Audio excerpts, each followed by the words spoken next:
मनोज रंधावा। देश भर में कोरोना का कहर काबू में नहीं आ रहा है। 24 घंटे की बात करें तो नए बीमार करीब 3,80,000 के पार पहुंच चुके। मौत का आंकड़ा 3600 से भी ज्यादा डरा रहा है लगातार, और कई दिनों से नए केस का आंकड़ा भी 3 से 3.5 लाख को पार कर रहा है। और सबसे ज्यादा कहर महाराष्ट्र और दिल्ली में है। उत्तर प्रदेश का हाल भी बेहाल है। साथ ही साथ केरल, कर्नाटक में बहुत खराब हालात हैं। 50% से ज्यादा मामले अकेले इन 5 राज्य में आए हैं। महाराष्ट्र में 1000 से ज्यादा मौतें हुई हैं। दिल्ली में करीब 370 ने दम तोड़ दिया।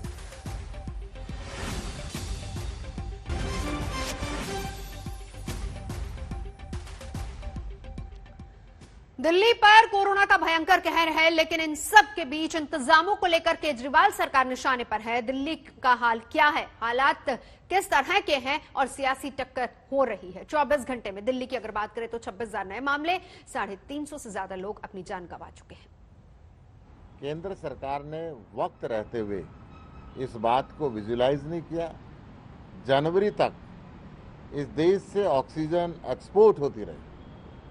ये सुनामी की लहर कब आ सकती है, सारे दुनिया के देशों के अंदर ये लहर आई, उसका अंदाजा हिंदुस्तान सरकार ने नहीं लगाया और समय रहते हुए नए ऑक्सीजन के प्लांट नहीं लगाए।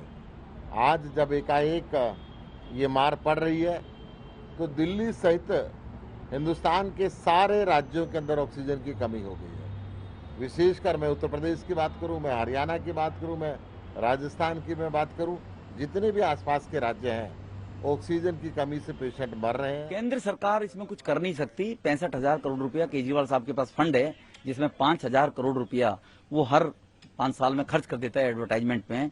वो पैसा अगर ये सिस्टम खरीदने के अंदर, ऑक्सीजन के कंसंट्रेटर खरीदने में लगा देता केजरीवाल, तो दिल्ली के इतने लोगों को हाहाकार में ना भागना पड़ता। जी, मैं चाहता हूं कि केजरीवाल साहब, आप स्थिति नहीं संभाल पा रहे। ऑनरेबल हाई कोर्ट ने भी कहा है आप हाथ उठा दीजिए। अपनी सत्ता पर बने रहने के लिए दिल्ली के 2.5 करोड़ लोगों की जान के साथ में क्यों खेल रहे हो? आपके अंदर गैरत अगर कोई है तो आप गैरत का परिचय दीजिए। इसलिए आपको तुरंत रिजाइन कर देना चाहिए। 3 सहयोगी इस वक्त मेरे साथ जुड़ चुके हैं। कुमार कुणाल दिल्ली से, गोपी अहमदाबाद से, कुमार अभिषेक मेरे साथ लखनऊ से रहेंगे। लेकिन पहले कुमार कुणाल, क्या ये वक्त सियासत का है? गलती किसकी, जिम्मेदारी किसकी, इसको लेकर आरोप प्रत्यारोप अलग से हो रहे हैं, लेकिन इंतजामों के नाम पर कोई कुछ नहीं बोलता। बिल्कुल, और दिल्ली ऐसे शहर है जहां पर राजनीतिक प्रत्यारोप से भी आप बच नहीं सकते। एक तरफ दिल्ली में अगर आम आदमी पार्टी की सरकार है तो केंद्र में बीजेपी की भी सरकार है, तो ये चीजें तो चलती रहेंगी। लेकिन जो स्थिति है, वस्तु स्थिति यही है कि दिल्ली वाले परेशान हैं।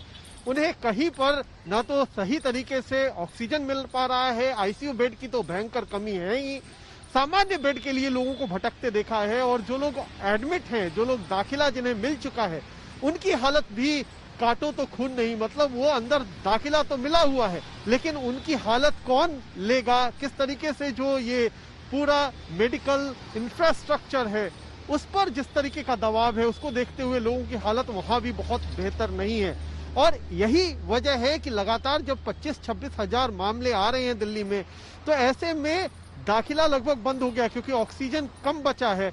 बड़े अस्पतालों के अलावा जो छोटे अस्पताल हैं उन्हें अपने ऊपर, अपने भरोसे छोड़ दिया गया है कि आप ऑक्सीजन सिलेंडर का इंतजाम करें। उन्होंने दाखिला लेना कम कर दिया है। ऐसे में पब्लिक के सामने लाचारगी के अलावा कुछ नहीं है, भटक रही है, बेड नहीं मिल रहा है। कई लोगों के फोन बजे जा रहे हैं कि कहां से ऑक्सीजन लें, कहां से बेड लें, लेकिन नाउम्मीदी हर तरफ। बिल्कुल कुणाल। कुमार अभिषेक, देखिए, आम हो या खास बेड किसी को नहीं मिल रहा। ऑक्सीजन अब किसी के नसीब में नहीं, और दम तोड़ते जा रहे हैं। यूपी से एक खबर आई जहां पर विधायक के बेटे अभी आरोप लगा रहे कि समय से ऑक्सीजन ही नहीं मिल पाई उनको।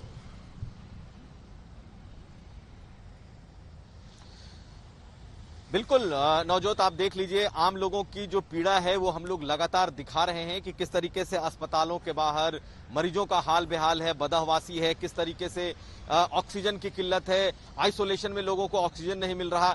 लेकिन जिस तरीके से जो केसर सिंह गंगवार की मृत्यु हुई है, उसके पहले उनके जो ट्वीट हैं, उसके पहले उनके बेटे ने जो ट्वीट किया था, हालांकि बाद में डिलीट कर दिया, ये सब कुछ इस बात को दर्शा रहा है कि विधायक होने के बावजूद, जिसकी पहुंच काफी है, उसे भी इस कोरोना काल में उसे मदद नहीं मिल पा रही। उन्होंने खुद अपने लिए प्लाज्मा मांगा था।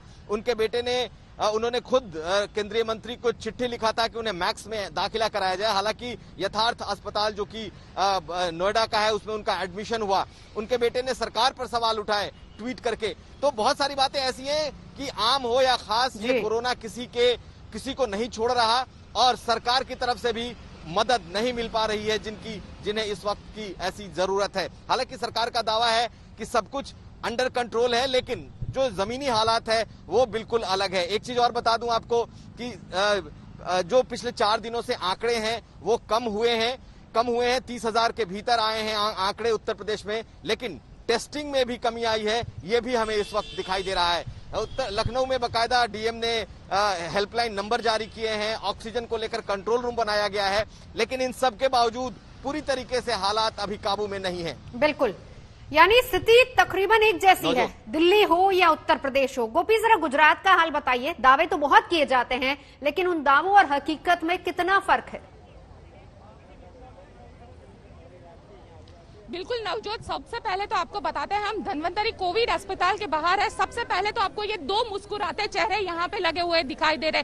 प्रधानमंत्री नरेंद्र मोदी और गृह मंत्री अमित शाह, ये दोनों यहाँ पे जब इस अस्पताल की शुरुआत करने वाले थे तब गृह मंत्री यहाँ पे पहुंचे थे और पूरा ब्यौरा किया था। लेकिन अभी तक कुछ ही पेशेंट को लिया जा रहा है और ये लाइन आप देख सकते हैं मेरे पीछे, ये पूरी लंबी लाइन आज सुबह 5 बजे से यहाँ पे लगी हुई है ताकि यहाँ पे इन लोगों को टोकन मिल पाए। टोकन मिलने के बाद एक फॉर्म फिलअप करना पड़ेगा और अस्पताल मैनेजमेंट देखेगा कि पेशेंट की कंडीशन क्या है, उसके बाद उनको यहाँ पे एडमिट किया जाएगा। आपको दिखाते हैं कि किस हालात में यहाँ पे मरीज पहुंच रहे हैं, बावजूद उनको अस्पताल में उनको एडमिट नहीं किया जा रहा है। 900 बेड का ये अस्पताल है, 200 पेशेंट फिलहाल अस्पताल के अंदर एडमिट है। बावजूद उसके ये सिस्टम ही कहेंगे कि टोकन सिस्टम को शुरू किया गया और लोगों को यहाँ पे घंटों लाइन में खड़े रहना पड़ रहा है। कितनी परेशानी हो रही है आप लोगों को? अरे परेशानी बहुत हो रही है, 3 दिन से घूम रहे, कोई बेड नहीं मिलता, कोई हॉस्पिटल में एडमिट नहीं करा। यहाँ वो अमित शाह ने आके उद्घाटन किया तो भी कोई सुविधा नहीं मिल रही है, ऑक्सीजन नहीं मिल रहा है। और डॉक्टर साहब जाते हैं, डॉक्टर साहब को बुलाते हैं तो कोई जवाब दे रहे नहीं, यहाँ पर वो करते हैं। तो हमारे को क्या करने का, ये माजी की देखो कैसी परिस्थिति है। बिल्कुल हालात बेहद बुरे हैं। आपको दिखाते हैं यहाँ पे पुलिस का पहरा लगा दिया गया है अस्पताल के अंदर, पुलिस का पहरा यहाँ पे लगा दिया है। हर किसी को यहाँ पे परेशानी हो रही है क्योंकि सिस्टम इस तरीके से, अब तक ये था कि 108 एम्बुलेंस के तहत ही एडमिट किया जाएगा। हाईकोर्ट ने फटकार लगाई गुजरात सरकार को। हाईकोर्ट ने कहा कि क्यों 108, क्यों प्राइवेट व्हीकल में जो पेशेंट आते हैं क्या वो क्रिटिकल नहीं हो सकते हैं? उसके बाद कल ये नियम में बदलाव किया गया कि प्राइवेट व्हीकल में भी आने वाले लोगों को यहाँ पे एडमिट किया जाना चाहिए। और उसके बाद आज सुबह से यहाँ पे जब लोग पहुंचे और टोकन के लिए भी नवजोत 8 से 9 1 घंटे का वक्त ही रखा गया है। टोकन लेने के बाद अब घंटों लाइन में लोग खड़े हुए हैं। हर कोई अपने रिलेटिव्स को लेकर यहाँ पे पहुंच रहा है इसी उम्मीद के साथ कि उन्हें ऑक्सीजन मिलेगा, उन्हें कहीं ना कहीं बेड मिलेगा, ट्रीटमेंट मिलेगी। लेकिन यहाँ पे जो मरीज है वो उनके व्हीकल में ही दम तोड़ रहा है। नवजोत, बहुत हैरानी की बात है, 8 से 9 का वक्त, 1 घंटे का वक्त जब आपको टोकन मिलेगा, ले लिया तो ठीक, नहीं लिया तो उसके बाद टोकन आपको नहीं मिलेगा। मिल भी गया तो घंटों इंतजार करना पड़ेगा अपनी बारी का, और उस बीच हालात क्या होंगे। गोपी लगातार तस्वीरें वहां से दिखा रही है।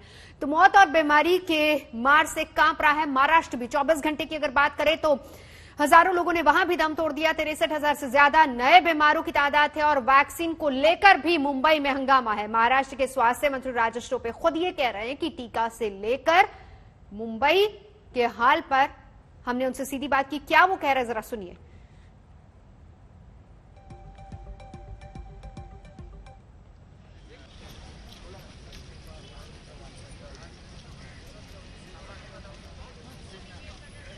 और इस बीच ये वो तस्वीर मुंबई में वैक्सीनेशन सेंटर के बाहर लंबी कतार है। आपको बता दें रजिस्ट्रेशन शुरू हो चुका है।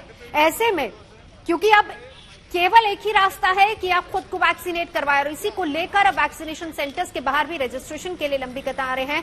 पंकज उपाध्याय, क्या तस्वीर महाराष्ट्र की?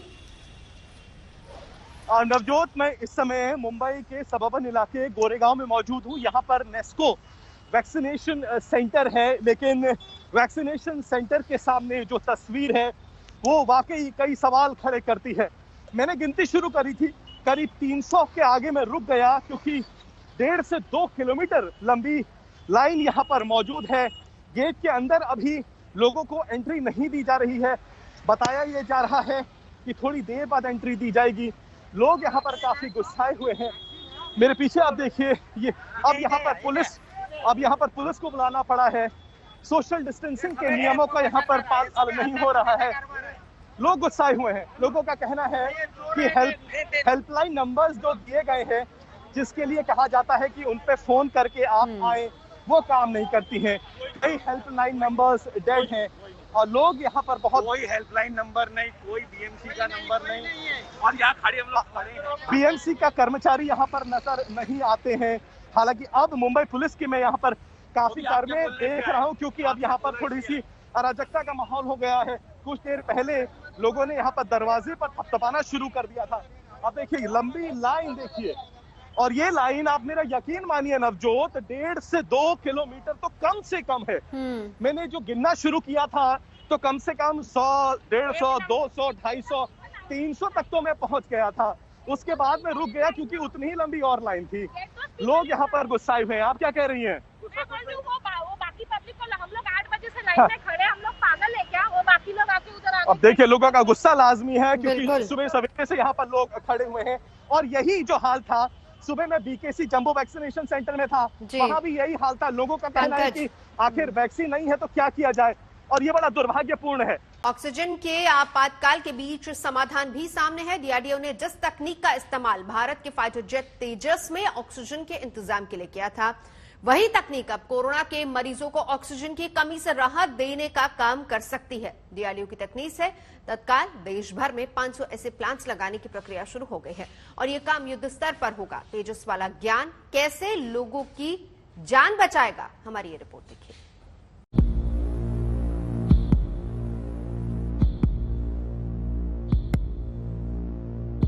ये कोरोना के विरुद्ध देश का युद्ध काल है और प्राथमिकता सांसों के संघर्ष को दूर करने की है, वो भी तेज रफ्तार से। मदद के लिए डीआरडीओ उस तकनीक के साथ आगे आया है जो हल्के लड़ाकू विमान तेजस में इस्तेमाल होता है। ऑनबोर्ड ऑक्सीजन जनरेशन की इस तकनीक के आधार पर देश में 500 ऑक्सीजन प्लांट लग रहे हैं। प्रधानमंत्री जी के निर्देशानुसार डीआरडीओ पीएम केयर्स फंड से 500 मेडिकल ऑक्सीजन प्लांट सेटअप करने जा रहा है। अगले 3 महीने में ये प्लांट पूरे देश में सेटअप कर दिए जाएंगे। इनफैक्ट 5 प्लांट्स तो बहुत जल्दी ही दिल्ली रीजन में गवर्नमेंट हॉस्पिटल्स में सेटअप किए जा रहे हैं। ये तकनीक एलसीए तेजस की ऑनबोर्ड ऑक्सीजन जनरेशन टेक्निक के आधार पर बनाई गई है। इसकी टेक्नोलॉजी टाटा एडवांस सिस्टम और ट्राइडेंट न्यूमेटिक्स को भी ट्रांसफर कर दी गई है। आपको बताते हैं कि तेजस की वो कौन सी टेक्नोलॉजी है जिसका इस्तेमाल ऑक्सीजन की कमी से निपटने वाले 500 मेडिकल ऑक्सीजन प्लांट लगाने के लिए किया जा रहा है। इस तकनीक का नाम है ऑनबोर्ड ऑक्सीजन जनरेशन सिस्टम यानी ओबॉक्स। इससे तेजस में मेडिकल ग्रेड ऑक्सीजन बनाई जा सकती है। भारत दुनिया का चौथा ऐसा देश है जिसने इस तकनीक को डेवलप किया है। हजारों फीट की ऊंचाई पर उड़ान भरने के कारण ऐसे फाइटर विमानों में ऑक्सीजन की आवश्यकता होती है। लिहाजा ये तकनीक विकसित की गई थी जिससे हवा से ही ऑक्सीजन निकाली जाती है और नाइट्रोजन को अलग कर दिया जाता है। ये तकनीक करीब 90 से 96% तक शुद्ध ऑक्सीजन दे देती है। कोरोना के समय में डीआरडीओ ने ये तकनीक प्राइवेट कंपनियों को दे दी है। ये प्रणाली एक समय में 190 मरीजों को 5 लीटर प्रति मिनट के फ्लो रेट से ऑक्सीजन पहुंचाती है और प्रतिदिन 195 सिलेंडर्स को चार्ज किया जा सकता है। इससे लोगों को ऑक्सीजन के मामले में बहुत राहत मिलेगी। हॉस्पिटल्स में अपना ही प्लांट होगा, वो बाहर से ऑक्सीजन पर निर्भर नहीं करेंगे। आशा की जा रही है कि इस कदम से देश में पेंडेमिक से लड़ने में काफी सफलता मिलेगी। डीआरडीओ ने 2 कंपनियों को तेजस में इस्तेमाल होने वाली ये टेक्नोलॉजी ट्रांसफर की है। Tata advance system limited Bengaluru और ट्राइडेंट न्यूमेटिक्स प्राइवेट लिमिटेड देश के अलग अलग अस्पतालों में 1000 लीटर प्रति मिनट वाले 380 प्लांट लगाएंगे। 500 लीटर प्रति मिनट वाले 120 plant Indian institute of petroleum के साथ काम करने वाली कंपनियां लगाएंगी। दिल्ली एनसीआर के अंदर 5 प्लांट लगाए जाने का काम शुरू भी हो चुका है। अस्पतालों में इस तरह के प्लांट लगने से सिलेंडर्स पर उनकी निर्भरता खत्म हो जाएगी, खास तौर पर गांव और दूर दराज के इलाकों में। फिलहाल पूर्वोत्तर और लेह लद्दाख में सेना के कुछ अस्पतालों में इस तरह से ऑक्सीजन पैदा की जा रही है। ये युद्ध काल ही है कोरोना के खिलाफ, इसीलिए देश की तीनों सेनाएं हो या फिर उनके लिए उपकरण विकसित करने वाला डीआरडीओ, इस समय सबने अपना सब कुछ झोंक दिया है इस जंग में जीत के लिए। भले ही इन ऑक्सीजन प्लांट्स के लिए 3 महीने का दायरा दिया जा रहा हो, लेकिन कुछ ऑक्सीजन प्लांट्स को बहुत तेजी से विकसित किया जा रहा है ताकि देश को फौरी मदद मिल सके। कैमरा पर्सन सैयद मोहसिन के साथ श्वेता सिंह, दिल्ली आज तक। ऑक्सीजन कंसंट्रेटर्स आजकल ऑनलाइन भी खूब बिक रहे हैं, लेकिन आपदा में अपना फायदा ढूंढने वाले लोग फेक मशीनों को कंसंट्रेटर बताकर बेच रहे हैं और आम लोगों को इस बारे में जानकारी ही नहीं है। इसीलिए हमने ऑक्सीजन कंसंट्रेटर के बारे में आपको एक्स्ट्रा खबरदार करने के लिए ये रिपोर्ट तैयार की है। ऑक्सीजन कंसंट्रेटर भाई साहब परचेज करके लाए हैं मेरे पास। इन्होंने ये देखना था कि ये मशीन जो है वो कितने परसेंट जो है ऑक्सीजन आपको दे रही है और इसका जो प्रेशर जो आ रहा है, जो मशीन की जो ऑक्सीजन की जो प्योरिटी आ रही है, ये आपको 30 और 39 के बीच में आ रही है, तो जो कि पेशेंट के लिए जो वो सेफ नहीं है। नहीं, ये जिंदगी बचाने वाली मशीन नहीं है। ये वो ऑक्सीजन कंसंट्रेटर नहीं है जो एक एक सांस के लिए तरसते मरीज को राहत देने का काम कर सके। आजकल अमेज़न और फ्लिपकार्ट जैसे ऑनलाइन पोर्टल्स और बाजार में कई दुकानों पर 50,000 रुपए से भी ज्यादा कीमत पर बेची जा रही ये मशीनें फर्जी हैं। कई ह्यूमिडिफायर्स को बाजार में ऑक्सीजन कंसंट्रेटर्स के रूप में बेचा जा रहा है। ऑक्सीजन कंसंट्रेटर मार्केट में बहुत तरह के मिलते हैं। कुछ लोग ह्यूमिडिफायर और ये अपना नेबुलाइजर, ये सबको ऑक्सीजन कंसंट्रेटर के नाम के बेच रहे हैं। वो बिल्कुल नहीं लेना है। एंड ऑक्सीजन कंसंट्रेटर यूज करिए, कोई गलत कंसंट्रेटर के पीछे मत पड़िए। प्रॉपर ऑक्सीजन कंसंट्रेटर जिसमें कि ह्यूमिडिफायर की एक बोतल हो जिसमें पानी डलता है, वो उसके साथ और नाजल प्रोंग के साथ लीजिए। यहाँ ये समझने की जरूरत है कि ऑक्सीजन कंसंट्रेटर्स बिजली से चलने वाले ऐसे उपकरण होते हैं जो वातावरण में मौजूद हवा को खींचकर उसमें से नाइट्रोजन को हटा देते हैं और इस तरह लगातार ऑक्सीजन इकट्ठा करते हैं। जिन मरीजों का ऑक्सीजन लेवल 85% से ज्यादा हो वो ही इसे इस्तेमाल कर सकते हैं। इससे कम ऑक्सीजन लेवल वाले गंभीर मरीज इसका इस्तेमाल नहीं कर सकते, क्योंकि ऑक्सीजन कंसंट्रेटर से 5 से 10 लीटर ऑक्सीजन प्रति मिनट सप्लाई होती है और गंभीर केस में 40 से 50 लीटर प्रति मिनट की सप्लाई की जरूरत होती है। ऑक्सीजन कंसंट्रेटर को सिलेंडर की तरह रिफिल करने की जरूरत नहीं पड़ती, लेकिन इन्हें खरीदते हुए कुछ बातों का ध्यान रखना जरूरी है। आपको चेक करना होगा कि डिवाइस का ऑक्सीजन फ्लो रेट प्रति मिनट कितना है। ऑक्सीजन की शुद्धता कम से कम 90% होनी चाहिए। ये कंसंट्रेटर सिर्फ हल्की तकलीफ वाले कोरोना मरीजों के काम आ सकते हैं। आपको इस मशीन का सर्टिफिकेशन भी चेक करना होगा। किसी विश्वसनीय मैन्युफैक्चरर से ही इसे खरीदें। ऑक्सीजन कंसंट्रेटर का फायदा ये है कि ऑक्सीजन सिलेंडर की तरह इसको बार बार भरवाने की जरूरत नहीं पड़ती। यही वजह है कि आजकल इसकी मांग आसमान छू रही है। मगर चंद सांसों की इस जंग में लोगों की बेबसी मुनाफाखोरों के लिए कमाने का एक मौका बन गई है। जरूरत है कि सरकार इस पर नकेल कसे और आप जरा सी सावधानी से इनके शिकंजे में आने से बच सकते हैं। मौसमी सिंह, दिल्ली आज तक।